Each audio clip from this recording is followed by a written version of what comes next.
రాహుల్ గాంధీ అమెరికాలో పర్యటనలో అవకాశం లభించడం నాకు దక్కిన అదృష్టంగా భావిస్తున్నారని కాంగ్రెస్ రాష్ట్ర నాయకులు కంది శ్రీనివాసరెడ్డి అన్నారు. తనకు కుల మత పిచ్చి లేదని, మత విద్వేషాలకు కాంగ్రెస్ పార్టీ ఎల్లప్పుడూ వ్యతిరేకిస్తుందన్నారు. రాహుల్ గాంధీ రేవంత్ రెడ్డి నాయకత్వంలో తెలంగాణలో కాంగ్రెస్ ప్రభుత్వం రాతుందని ధీమా వ్యక్తం చేశారు.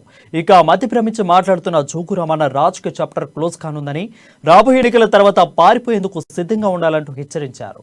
జోగురామన్న, నీ 10 తలల రావణాసురుడి రాక్షస పాలన, నీకు 10 ముఖాలు, నిన్ను ఓడించాలనే లక్ష్యంతోనే నేను రాజకీయాల్లోకి వచ్చిన. ఆదిలాబాద్ ప్రజల్ని నీ పీడ నుంచి విముక్తి చేయడానికే నేను వచ్చిన.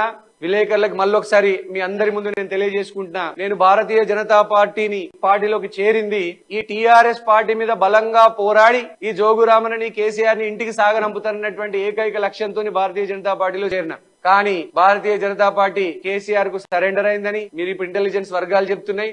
ఇక ఇక్కడనైతే పాయల్ శంకర్ అనే వ్యక్తి ఇక్కడ రామన్నకు పూర్తిగా సరెండర్ అయిందనేది ప్రజలు తెలిసినటువంటి వాస్తవమే. పైసల కమ్ముడు పోకుంటూ ఉత్తుత్తి పోరాటాలు, తూతూ మంత్రం చేయడం. సో ఎప్పుడైతే భారతీయ జనతా పార్టీ బీఆర్ఎస్ మీద పోరాటం చేయకుండా ఉత్తుత్తి పోరాటాలు చేసి తూతూ మంత్రంగా నువ్వు కొట్టినట్టు నేను కొట్టినట్టు నటిస్తా, నువ్వు ఏడ్చినట్టు నటించు అనేటువంటి ఈ కుమ్ముక్కు రాజకీయాలు, రాజీ పడేటువంటి రాజకీయాలకు వ్యతిరేకంగానే కాంగ్రెస్ పార్టీ ఒక్కటే బీఆర్ఎస్ తో కుమ్ముక్కు కాని పార్టీ, బీఆర్ఎస్ కు వ్యతిరేకంగా పోరాడే పార్టీ అన్న నిర్ధారణ చేసుకున్న తర్వాతనే అనేక అవమానాలు బీజేపీలో తట్టుకొని ఇక భరించలేక ఇక్కడ ఉన్నటువంటి జోగురామన్నకు అమ్ముడుపోయినటువంటి బీజేపీది పాయల్ శంకర్ అనేటువంటి వ్యక్తి జోగురామన్నకు గుత్తగా జోగురామన్న బూట్లకు పాయల్ శంకర్ ఆదిలాబాద్ లో బీజేపీని రాసి చేసాడు అని ప్రజలందరూ అనుకుంటున్నారు. మా సర్వేలలో అదే తేలింది. ఇద్దరు జోగురామన్న, పాయల్ శంకర్ ఇద్దరి ఆత్మ ఒకటే, వాళ్ళ శరీరాలు వేరు. జోగురామన్న కోటెత్తే పాయల్ శంకర్ కేసినట్టే, పాయల్ శంకర్ కేస్తే జోగురామన్న కేసినట్టే ప్రజలందరూ అనుకుంటున్నారు.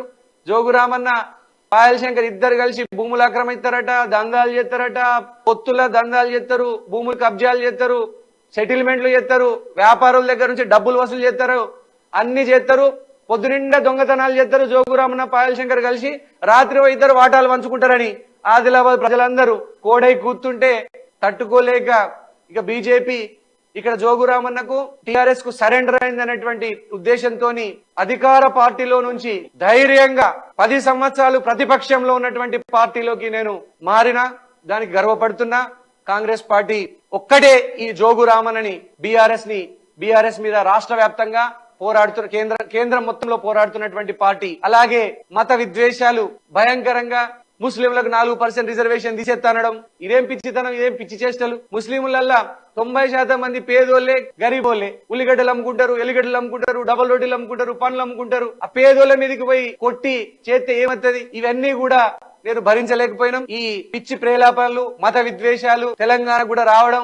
అభివృద్ధి చేద్దామయ్యా, బీఆర్ఎస్ నోడగొడదాం, 4 స్కూళ్లు కడదాం, అభివృద్ధి చేద్దామంటే ఆ మసీదుని వలగొట్టు, ఈ గుడిని వలగొట్టు, మీ బొంద వలగొట్టు, ఇవన్నీ కూడా మీ దరిద్రం దాపురించి మీకు పోయే కాలం ఇది తెచ్చి కర్ణాటకలో ఇట్లే హలాల్ అంటావు, హిజబ్ అంటావు, నీ బొంద అంటావు, నీ భోషానం అంటావు, తీసుకుపోయి నేను బొందల గడ్డల మీద పెట్టిను. ఇదేగా అభివృద్ధి చేయడం చేతగాక ఏదో ఒక పిచ్చి ప్రేలాపన, మతాల మధ్య చిచ్చు పెట్టడం, కులాల మధ్య చిచ్చు పెట్టడం, ఇదేనా పద్ధతి? అరే దేవుడు, ధర్మము ఒక్కొక్కళ్ళకు ఒక్కొక్క సిక్కు ఒక్కొల్ని పూజిస్తాడు, ముస్లింలు ఒక్కళ్ళు పూజిస్తారు, హిందువులను ఒక్కళ్ళు పూజిస్తారు.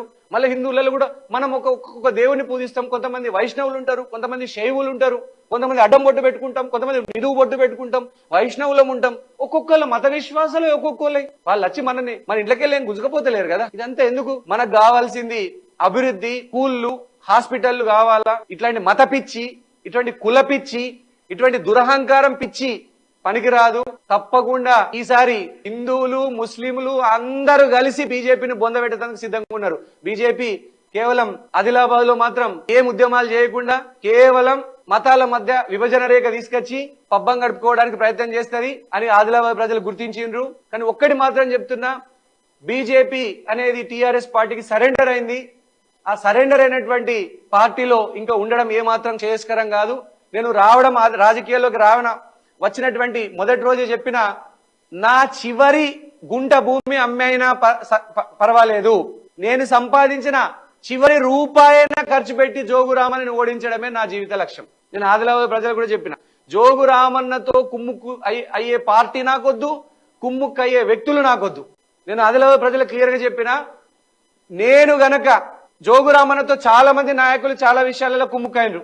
ఆయన దగ్గర పైసలు తీసుకున్నారట, ఓడు ₹1 కోటి తీసుకున్నాడట, ఓడు 2 కోట్లు తీసుకున్నాడట, ఓడు 3 కోట్లు తీసుకున్నాడట. జోగురామన్న దగ్గర కోట్ల తీసుకుంటూ జోగురామన్నతో కుమ్ముక్కు రాజకీయాలు చేస్తున్నారట. నేను ఆదిలాబాద్ ప్రజలకు ఒకటే చెప్తున్నా, మీరు చాలా